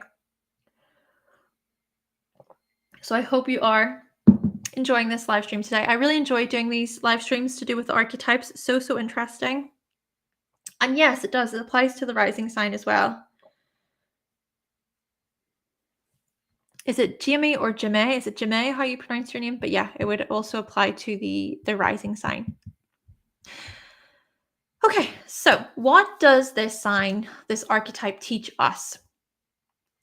Two minds can be better than one, including others, uniting, gaining feedback. So my thought process behind this is, whenever two people get together, what can happen then is more ideas can unfold, new solutions to problems can come up, different options can present themselves, because two minds can very much be better than one. And then that also means that it's not just one person making a decision, there's two people making a decision. There's depends on how many people there are, but that can be really useful. And then even just, including others, this is such a gift that Libra has, and uniting others as well. Libras are so good at being in a social situation, right? And being able to read the room, being able to kind of sense like, what's going on within the atmosphere here? Who's talking to who? What are they talking about? How long have they been talking for? What questions can I ask as a way to relate to them or to make them speak more? Or how can I relate to them? What can I share? There's that, like, the feedback there. They can be so good at that. And you can often find that, Libras make great hosts. They can host amazing parties. They can have great get-togethers. And they can be the ones who gather friends at their home. They can be really sort of uniting other people, to look at unity within a group and making sure that everybody is having a good time and they're relaxed, they're comfortable. Libra really does not want to create that discord. And to be honest with you, it does make sense to me when I think about this practically, because I mean, if I was invited to a house party, for example, right? Let's think about you, right? If you were invited to a house party and then all of a sudden two people started, creating tension, or they were being angry at each other, the mood will change. And you'll pick up on that, wouldn't you? You would pick up on the change of the mood, the change of the tone. And to be honest, that can be really unsettling, especially whenever that thing, it's, if even if it's not about you, it can be unsettling, but even more so, it can be really unsettling if that argument does in fact include you, and then it can even be humiliating. Like that feeling can be really humiliating where it's like, "Oh my gosh, I'm at a party and all of a sudden someone's arguing with me and they're trying to be confrontational with me." And yeah, so Libra's like, let's not do that. Like, let's try and keep it peaceful here. So I respect I respect that. I do. Hi Danielle. You said that you're very late and you were working. Well, you know what? Welcome to you. I hope work is going well for you. And I hope also you have a lovely weekend too. So yeah, I hope you can kind of get where I'm coming from there with this Libra energy. Also, being liked by others and getting along matters. That matters. You know, we think about healthy relationships. It kind of goes back to what I was saying earlier. If it is, for example, that you find within your relationships where there's more disagreements, there's more discord. uh, you know, when you look at it in that really rational way, it's like, something's not right there. Something is out of balance there, and perhaps something does need to be reassessed or addressed. So I think, being liked by others is important. You want to be liked by your friends, you want to be liked by your partner. Of course, I want to be liked on this live stream. you know, why would I not want people to like me on here? But then again, it's like I also understand that perhaps there are certain people who watch who don't like me, and then I have to accept that too. You know what I mean? But yeah, I wanted to explain this in just this really like simplified way where it just makes sense. So yeah, being liked matters, getting along with others matters, and it kind of goes back to the whole thing that I was saying of being at a party and there's just discord that's happening. But you know what? I also want to say this, and perhaps we'll talk more about this in a minute, but there can be certain Libras out there who enjoy a bit of stirring the pot. You know what I mean? Where they could be that person in a certain social situation, and they're the ones who are going to their friends over here, and they're like da da da da da da, and then they go over to the other side like da da da da da, and there's a little bit of that like stirring the pot going on, where drama can start to happen. That's terrible. And then Libra's just sitting back with their popcorn, like, oh, yeah. Oh my gosh, I can't believe you said that and you said that. And they get off free. They get off free. Right? Libra's like, I didn't do nothing. I'm Switzerland. We see you, Libra. We see you. So, you say, I'm just channeling the Libra spirit. Oh my goodness. Seriously. Right. Okay. We gotta laugh about these things, don't we? Okay. So another thing is how we look matters. How we look matters. And yes, presentation matters. How we appear to others matter. And I'm saying that without sounding like super, what's the word, like vain or superficial. Of course, there can be these sides to Libra where I think someone did mention this in the chat earlier, where it's like appearances, keeping up appearances. There can be that side to Libra where they need to keep up this appearance where I need to look perfect, and the house needs to be perfect, and the situation needs to be perfect, and everything needs to be perfect, and the whole thing as well of keeping up with the Joneses of, oh, I need to have like the best car and the best phone and the best cups and whatever it is. I was just looking at my ghost cup and I was like, what else could I say? But you know what I mean? So there can be that. But if we're to really think about this in a more level-headed way, yeah, looks, they matter. You go to a job interview, the way you present yourself matters. What you wear is going to matter. Um, even on this live stream. Honestly, I haven't really put that much into my appearance tonight, but I did decide just to put on a little bit of concealer to kind of help with my eyes and stuff like that. So yeah, it's all about that presentation. Libra loves to sort of present things in a nice, refined and polished way. And so in this respect, what do you like to wear that makes you feel good? What is your style? And that's the thing too about looks matter often as well. It's not just about other people, it's about you. It's about how you feel in a certain outfit. It's about how you perceive yourself to be, in terms of how you look. So yeah, that is something I think that Libra teaches us. It's that the appearance of something, and it's not, as I said, it's not just about yourself. It's not just about other people. It's also about yourself. Okay, another thing is it can be useful to have debates and to explore different opinions. And this is something about Libra, is whenever Libra really steps into their power, if you will, Libras are great at debating. Libra Libra is so good at like entering into a discussion and just being level-headed and rational about whatever comes up. Um and it's not about seeing it as being confrontational or argumentative.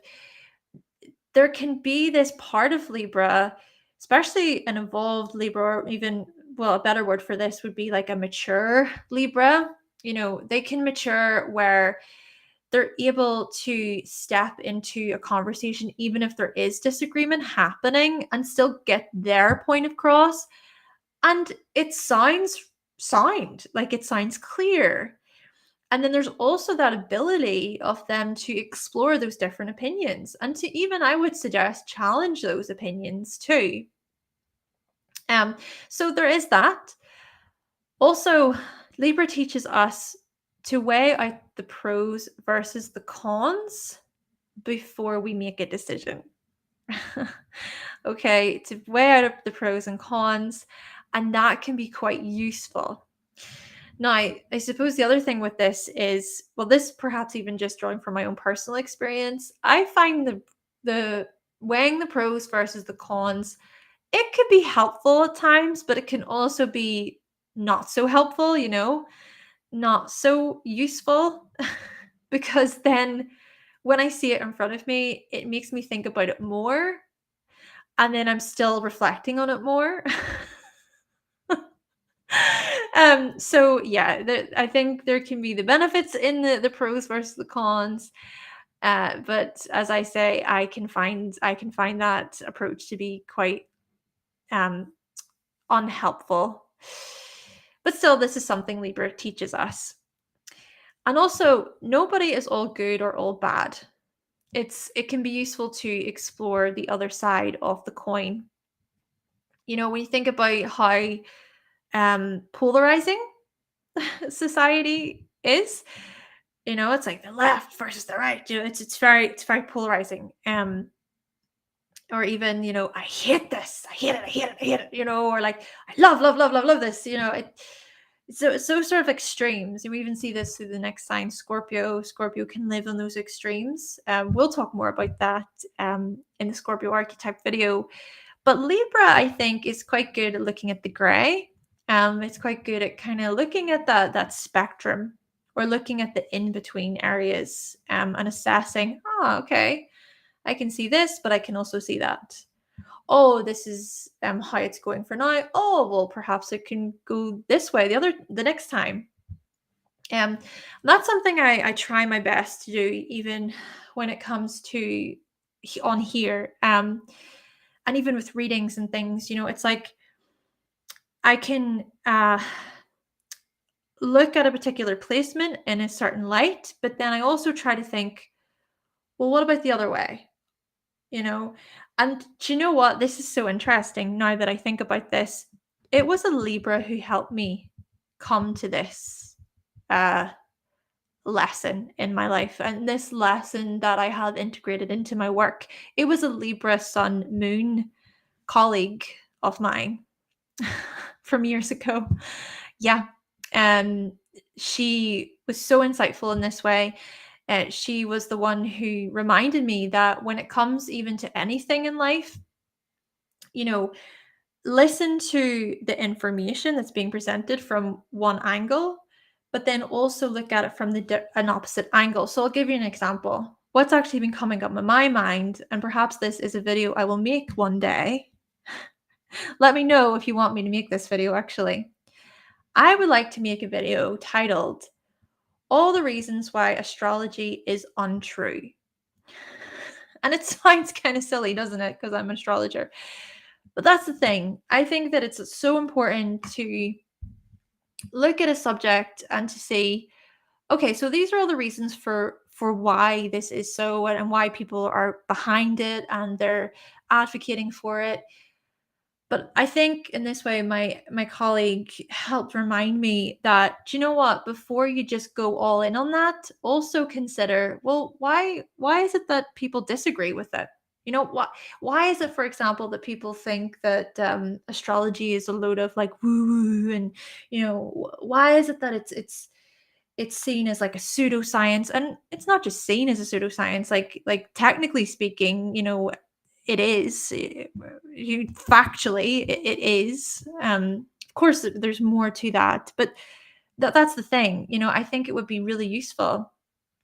Um, and yeah, I think that's a good way to get a good, like, balanced view of whatever subject it is. It's to see the other side of the coin. It's to see, why is it that someone disagrees with astrology, and trying to understand, like, why is it that perhaps they think that way, and what research have they been doing in order to come to their own conclusions on things.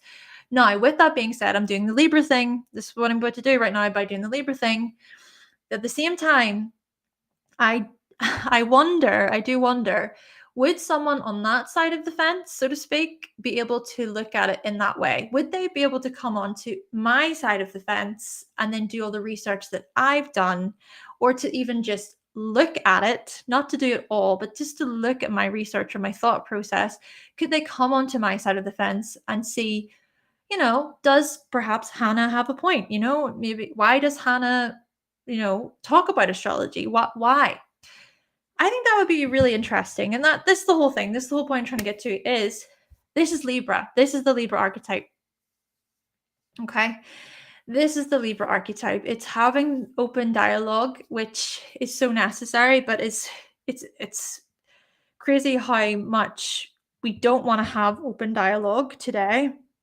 We're even noticing that here with the Mercury Cassimi, and then with the square to Pluto. So yeah, I just wanted to say that. And then moving on here to another thing that Libra teaches us is, you might be more like someone than you think. Oh, that one is interesting. As we are pointing the finger at somebody else and condemning them, perhaps we too are just like them and we don't see it. This is Libra. It's the unconscious. It's the shadow, working with the shadow. The other thing is questioning if something is viewed as give and take or tit for tat. That's different. That is different. My view on this is, give and take is more about there's a genuine approach to it. It's like, oh, I want to give this to you, or oh, I'm receiving right now. Oh, that's really nice of you. Thank you. But tit for tat is more like, oh, well, you did this on me, so I'm going to do this on you. And oh, you didn't reply to my text, so I'm going to not reply to your text for even longer. Or, oh, you said that about me last week. Well, I'm just not going to talk to you anymore. That kind of tit for tat. And that can happen in relationships, right? And again, it could be that this isn't so black and white either. Yeah, but I just wanted to bring that up because I think that's something interesting to reflect upon, just to really reflect upon within your own experience. Then the last thing is, it is important to dive deeper and to address things that make us feel uncomfortable. That kind of goes back to the stuff that we were talking about earlier with live life, about those certain emotions that can be uncomfortable. Scorpio comes along after Libra and says, dive into the deeper things. Okay, look deeper, Libra. So yeah, we will talk more about Scorpio in that video. So some strengths. Let's try and go through these a little bit quicker. I have been talking for a long time, and I do apologize if you have been here for a long time. But thank you so much for being here if you are. Right, so the strengths of Libra. Social, cooperative, kind. They can get along with almost anyone. Keyword being there, almost. Okay, not everyone, but almost anyone. So yes, these qualities very much so. Can adjust and adapt to new situations. Great. That can be definitely very useful. Subtly lead others. They can be persuasive. They can be great communicators. I think what is often not talked about when it comes to Libra is their communicative skills, how skilled they are at communicating. Also, another strength is they appreciate art and beauty. There's this appreciation for what is beautiful. Even looking here at symmetry, you're looking at what is symmetrical. The Libras somehow, some way are able to make things appear somewhat symmetrical. They can have great taste. Fashionable kind of goes back to the whole style that I was talking about earlier. Prefers to be rational, fair, and diplomatic within situations. So that's useful. Remains impartial within disagreements. So that can definitely be useful as well. Rather than getting caught up in the disagreement, they can sort of take a more of an observational lens within it. And maybe even act as like a bit of a mediator, or to kind of say, right, how can we work together? What's going on here? That can be beneficial, of course. Teamwork, considers others, willing to share. Oh my goodness, Libras are great at sharing. And they can negotiate very, very well. Very well. And lastly, great at initiating ideas and conversations. They can be the people who initiate the conversation or initiate that new idea. And they can also be creative, very creative and artistic, musically inclined or attuned. Right, so weaknesses of Libra. Here we go. Can be manipulative, all right. Okay. Can be insincere. They can be uncommitted, right? There can be this this falseness when it comes to this archetype, this fakeness. It's like, oh, sweet, sweet, sweet Libra, so kind, so oh, hi, but underneath it's like, I hate you, some type of energy. Okay. Yeah. And then the whole manipulative thing, even just to touch on this quickly, manipulating others to do what they want, just in subtle ways. You wouldn't even, of course, you don't realize that it's happening because you're being manipulated, right? Okay, so ideas can be impractical with little follow through. Is the thing. Libras can be idealistic at fault too at times. Okay, idealistic to a fault. It's like, oh yeah, I really want to do this, and I want to do this, and I want to do this, and I've thought about this, and all my ideas change to this, and oh no, this is my aesthetic, or this is my style, and I like this, and da da da. But then it's like, oh well, you haven't actually done it, or there's not really that follow through. They can mirror others too much. Okay, it kind of goes back to the stuff I was talking about with the sun being in Libra, because so there can be that lack of independence. There's also the thing with Libra. We think about the weaknesses of always needing to be in relationships, even if the relationship isn't like the healthiest, or they're not the most satisfied, they're not the happiest within it. At times are vain and too concerned about their looks. Okay, so that can be a weakness with this sign. Arcane, you said shallow there. I suppose that feeds into the vanity and being too concerned about looks. And again, this goes back to the whole thing of appearances, keeping up appearances. It's like, "Oh, no, we don't want anybody to know that, like, there's issues happening here. Oh, no, no, we need to be seen in a particular way," this type of stuff. But then I suppose that also goes back to, like, how genuine are they being? How sincere are they being? Keeping up with the Joneses there. Indecisive. Okay, that's a big one. That's usually the very stereotypical quality tied to Libra. Indecision. Too much back and forth. Okay. And I've written that it can be a weakness because indecision can oftentimes lead to opportunities being lost. It's like, well, that opportunity's gone. You thought about it too much, or you didn't know how to make a decision on it. But then again, this is the thing: not making a decision is a decision within itself, isn't it? Maybe Libra knows that. Maybe it's like, I'll just not make the decision, and that will be the decision for me. Anyway, okay. At times is indifferent. And that indifference can, as I was trying to say earlier, it can be seen as like cold. It can be seen as unfeeling. It can be seen as unsympathetic, right? Where they're not really considering their heart at the same time and they're living too much in their head. Now, it is, of course, possible to live too much within the heart as well, and not enough logic, enough, rationale there. So perhaps that can even happen at times with Libra. But yeah, there's that indifference. Then, lastly, they can be overbearing. They can push to have their way. Yeah, this side to Libra can come out, especially if it is that they have like these strong desires or this strong interest in having something. They can enter into this mode of, I am going to insist that I get what I want.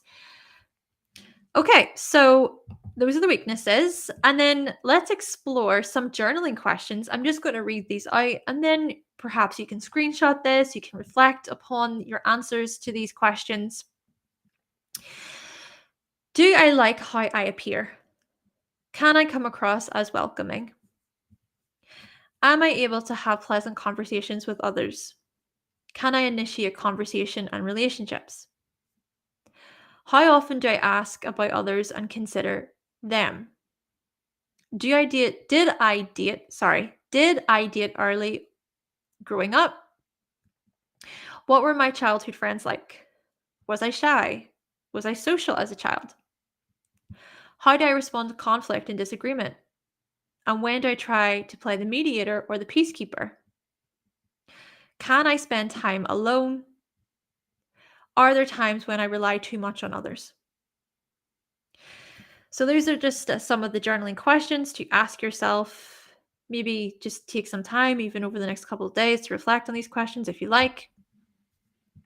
Come back to this video. So where is Libra in your chart? Which house does Libra rule in your natal chart? Because this is going to show you the area of life where you seek to create that peace and that harmony, right? Looking at balance, weighing the pros versus the cons. This is also going to show where you relate with others, where you socialize. This is also going to be an area of life where you're going to be appearance conscious. You're going to be concerned about beauty, symmetry. You may also play devil's advocate within this house. So that's something we didn't touch on yet with the Libra archetype, the ability to play devil's advocate. So this ability to, for example, let's say you are listening to someone and they're talking about why it is that they fully agree with a certain situation. And then what you do is you play devil's advocate by, in a way, throwing a new way of thinking about that situation through more of the opposite approach, or to sort of it's like disagreeing, but it's not necessarily about directly disagreeing. It's just being able to play devil's advocate to challenge somebody else's thoughts, to say, why do you agree with that? And have you thought about a different way? Perhaps you can consider that. So then again, justice, truth as well, standing for truth. You think about Lady Justice, again, has the sword of truth in her hand. So there is that whole part of Libra. Karma as well. It's tied to relationships. It's tied to your business partnerships, business contracts. It's also tied to customers, the shadow, the unconscious. It's a house where we prefer to be diplomatic and fair, but also we can be artistic and creative. Okay, so of course, as someone said there, was it Thompson who said about, with Libra being a masculine sign, masculine cardinal sign, you could look at that through this lens of, being diplomatic and fair, looking at justice, standing for truth. But then with it also being the sign also being ruled by Venus, there's the artistic, creative edge. And then also look for the ruling planet of your Libra house, which is Venus, because that will provide more information about this archetype, or about this house, should I say, about this house within your chart. Hi, Jody, welcome. You've got Libra rising. Ooh, interesting. Okay. Okay, so let's just go over some examples. I suppose, seeing as you mentioned that, Judy, with having a Libra rising, I'm pretty sure there are other individuals within the chat who have Libra rising. So let's give some examples here with Libra through the houses and explore the Libra in the first house energy. Alexander, yes, you also have a Libra rising. So yes, I would say here then, for having a Libra rising, it could be suggested that you are someone who, you think about your appearance, you may weigh the pros and the cons, or weigh out your options when it comes to getting dressed in the morning. You may even come across as quite sociable, as quite likable, as someone who is willing to cooperate really well with other people. You're just going about your day. You can seem as quite cooperative, but also you can sense whenever there's any like injustices, or when anything feels off balance. And I think that this happens on like a physiological level. It happens within the body. You can kind of feel when something feels off, or if something feels good to you. You think about the body and how that's tied to the first house. So yes, there is that. Let's try another example just to make them quick and brief. Let's trying to think of other houses that I've explored in the past. Let's try the 11th house. Okay, so if you have Libra in the 11th house, I see this as you wanting to make sure that your friends and people that you're in a team with, people that you work with, people within your community, that they're doing okay. That there is peace amongst people, that people can work together, that people are working in unison.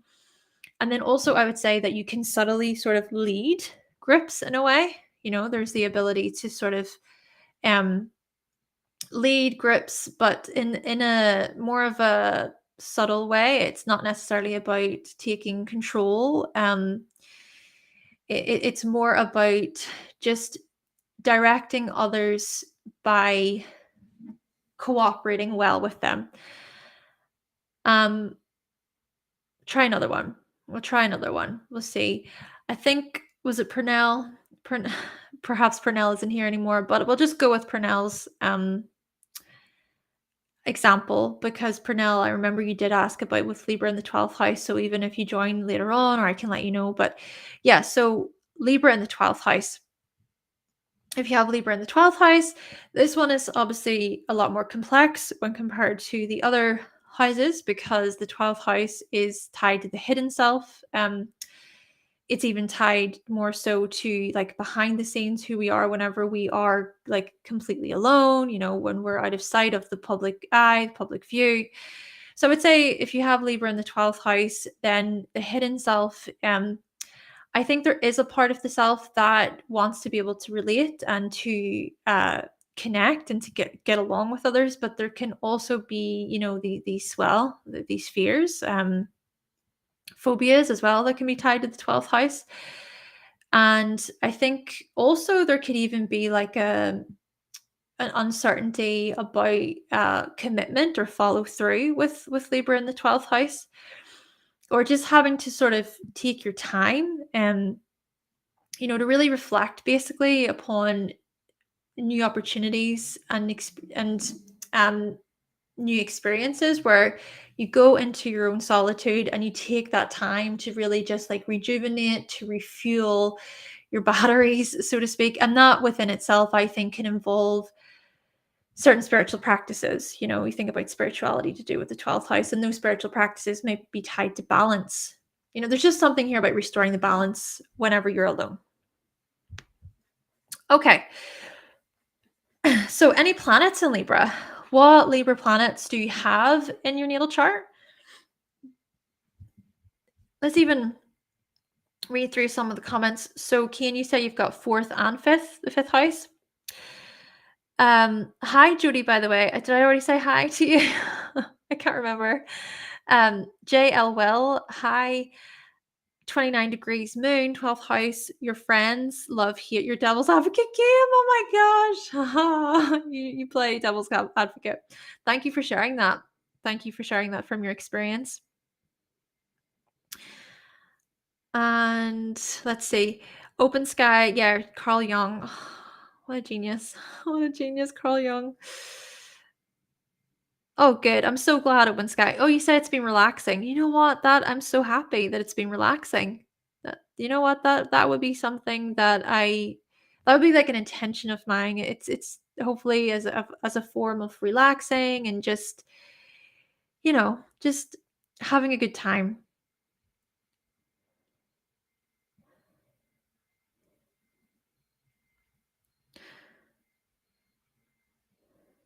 Let's see. Thompson, you say you have Mars in Libra in the 2nd house in your chart. Oh, and as well, I'm glad that you were saying happy birthday to Live Life. Oh, so nice. So nice. Okay. So, yes, what Libra planets do you have in your natal chart? Because these parts of your personality will be tied then to the Libra traits. The planets will show parts of your personality that will be tied to the Libra traits. So if we look firstly here at personal planets, so Libra traits in a more personal way, Sun, Moon, Mercury, Venus, Mars, rising. Social, then interpersonal planets, where it's more about like your social surroundings, your year group in school, for example. Jupiter, Chiron, and Saturn would show up for these. And then looking here at generational planets, so looking more at your generation, the type of generation that you're born into, we would look here at Uranus, Neptune, and Pluto within the chart. So wherever Venus is placed will tell you more information then about your Libra planets, also about your Libra house. And then Venus, of course, is the dispositor of your Libra planets for you. Also consider aspects to your Venus planets, of course, always consider aspects. And consider houses linked to the planets. And then remember Decans, so Libra, Aquarius, Gemini that we talked about. So yeah, take note of these. Hopefully that can be helpful to you, especially if you already have some type of astrology knowledge. And perhaps, just perhaps, I will talk more about certain areas within this. So these are the planets then. Okay, so we'll just run through them pretty quickly in this way. Of course, the sun is going to point toward your vitality and your purpose. The moon is going to point toward your emotions, your inner security, your inner world. Mercury is going to look more so at your thought process, how you communicate, how you think. Venus is going to look at your values, your worth, your relationships. Mars is going to look at your drive, your willpower, your motivation. Jupiter, my mistake. Jupiter is going to more so look at benevolence, exploration there. The last time Jupiter was in Libra was from 2016 until 2017. And then Saturn is going to look at your success, your maturity, your growth there. The last time Saturn was in Libra was from 2009 until 2012. And then Chiron here looks at your wounds, integration there as well. Last time Chiron was in Libra was from 1995 until 1997. That's actually quite a short transit for Chiron. It's one of the shortest transits for Chiron is when it's in Libra. And then we look here to these generational planets, okay? But now, before we do though, I just want to clarify the whole point of this is we're exploring these planets and we're looking more at these keywords. We're just looking at them in very simplified, brief ways. But do keep in mind all of the information that we've talked about when it comes to the archetype of Libra. So you can perhaps formulate your own connections there between having between basically the qualities that we've talked about and then the planet. So how do they sort of connect? How do they speak to each other? Okay, so let's explore then the generational planets. Uranus is tied to innovation and social change. So the last time Uranus was in Libra was from 1968 until 1975.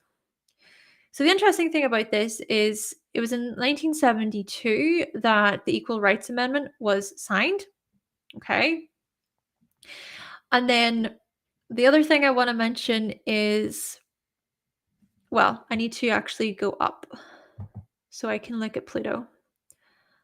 Okay. Let's put on my glasses as well. Yeah. So, what I also want to look at then with this is Neptune. So, Neptune is tied to our distortions and our spirituality. The last time Neptune was in Libra was from 1942 until 1956. And it was actually in the 1950s that there seemed to be like this rise when it came to imbalances within relationships. And then Pluto, so Pluto rules things like regeneration and power. And the last time Pluto was in Libra was from 1971 until 1984. And then it was between the 1960s to 1980s that divorce rates more than doubled. And also with this, 50% of marriages ended in divorce in the 70s there. So that's quite an interesting one if we think about Pluto. And then I've also wrote there at the very top soulmates. You know, it sort of started to move away from relationships based on more like duty or practicality. And it was more about are we soulmates? Are we like destined to be?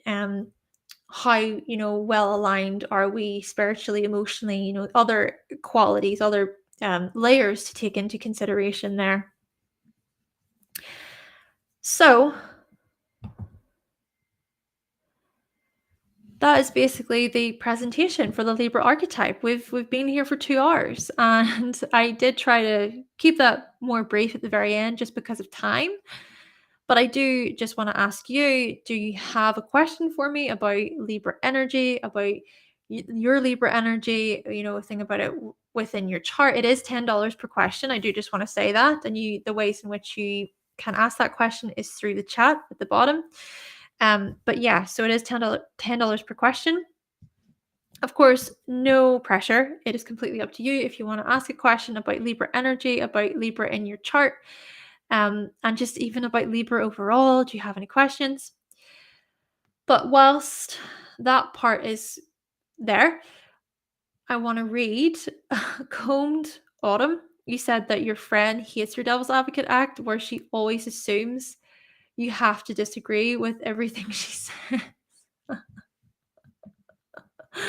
Oh my gosh, there we go. We're getting more experiences from Libra individuals with the Devil's Advocate. I find that so fascinating because that's the thing, isn't it? Like Libras are often seen as the agreeable ones, but there is this side to Libra that can go the other way. And I think I was talking about this in the solar eclipse in Libra daily forecast that I did the other day, and it was how whenever you come onto Libra's side of the fence, Libra can then in a way maneuver it where they come onto your side of the fence. Oh, that's, to me, that's quite interesting. Oh my gosh. Yeah. So I could be potentially disagreeing with Libra, but if I can maneuver that and go, Oh, actually, you know what, Libra? I can see where you're coming from there. Then Libra can actually be quite good at subtly going, oh, yeah, yeah, yeah. And then saying, oh, but you know what? Yeah, I can also see it from that point of view, from what you were saying earlier. But if you kind of just go at it from, yeah, this is what I think, and I disagree with you, and da da da da da, da, then I think it's more likely that Libra is going to find that to be difficult, you know? To me, it makes sense though, because like, what can you work with then? How can you work with that? Then again, Aries types may argue that it's like, okay, I respect that, move on, you know? The Aries type. It's like, yeah, okay, you disagree with that, and I disagree with this. Yeah, well, whatever. Move on to the next thing. Or even the Aries part of it could go, yeah, well, I'm going to challenge you. And be okay with that, you know? It's like it's okay to challenge each other. And I think there is that part of challenging each other that can open up that dialogue. But then, as you say, you know, as you were saying there about the devil's advocate, and that can also be a good way to challenge each other, just not in the same way that Aries does it. But anyway, interesting. Open Sky, you said Libra is trying to find balance, so that's part of it, to not have fixed beliefs about just everything. Yeah, that's a good way to put it. Yeah, the fixed beliefs. Indeed. Okay, so that's pretty much us, seeing as nobody has any questions, and that's okay. That's totally fine. But if you did enjoy this presentation today, you can always buy me a coffee by going to the link right there. There is also a link to it in the description box. And if you are interested in booking a reading with me, then you can visit my website, hannahselsewhere.com. Of course, there is also the Patreon. It's a good time over there. You know, I really enjoyed over on Patreon. There's a lot of posts actually available. I think there's over 70 posts available. A lot of information on there so far. Fun guides and everything. It would be awesome to have you join the Patreon. And I also wanted to say thank you so much to my patrons over at Patreon. I appreciate you so much. But that is me. Thank you so much for listening.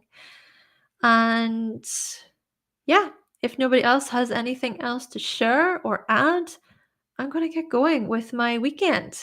It's the weekend. Like I said, that Friday feeling, but then again, like, well, no, I still do get a Friday feeling, even though I work any day of the week. You know, I love what I do so much. So yeah, it's fun. It's fun time. All right, I'm going to get going then. Enjoy your weekend, everyone. I hope you have benefited from this presentation. And I will be back on Sunday. Tune in this Sunday, 4 p.m. BST, 4 p.m. BST. Me, Pernell Bobby, Joe from Solar Systems all have Aries moons. We're going to be talking about this placement. We're going to be talking about the dispositors that we have as well. It's going to be I think it's going to be an exciting conversation. And I'm also looking forward to learning so much from them. And hopefully you will also learn from the discussion. Yes, Alexander, enjoy your weekend as well. Thank you so much, Open Sky. And yes, enjoy your weekend, everyone. Have a lovely weekend. And I will talk to you all very soon. Bye.